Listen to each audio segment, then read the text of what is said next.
पिछले अध्याय में हमने राष्ट्रवाद से होने वाले स्तर को समझाया था। भारत में राष्ट्रवाद किस प्रकार से पनपा और उसके क्या परिणाम हुए, उसी से संबंधित अगला अध्याय पाठ 4 है, भूमंडलीकृत विश्व का बनना।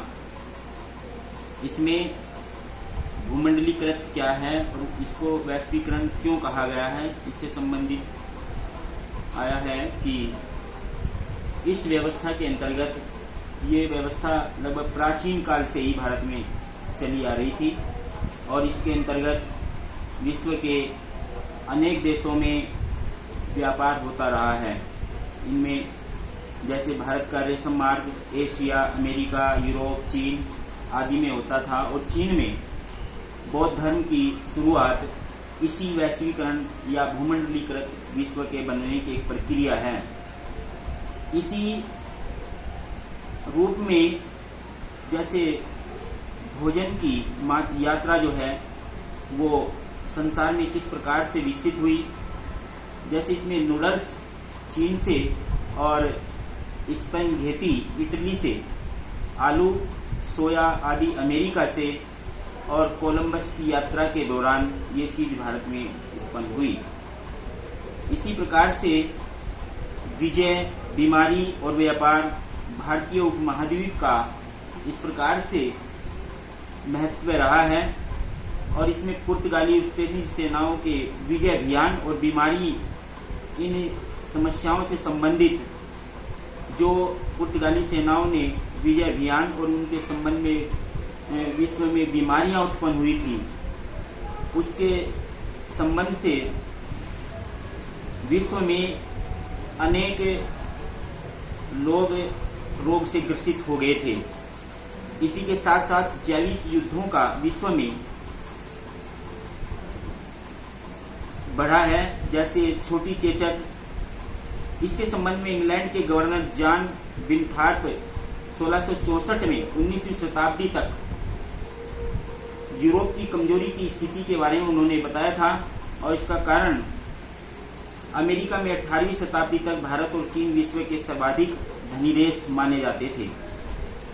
उन्होंने कहा था, इंग्लैंड के गवर्नर विनथॉर्प ने 1964 में कहा था कि छोटी चेचक जो है उसने हमारे देश को आगे बढ़ने के योगदान दिया है, क्योंकि इससे अनेक जो छोटे देश थे जो गरीब थे वो इस बीमारी से ग्रसित होकर काल के ग्रास बन गए थे। तो इससे उन्हें लड़ने में उन लोगों से आसानी हुई और उन्होंने इसको अपनी एक जीत समझा। इस प्रकार से यूरोप उस समय विश्व व्यापार का केंद्र बन चुका था। 19वीं शताब्दी में 18 से 15 और 1914 तक ये रही।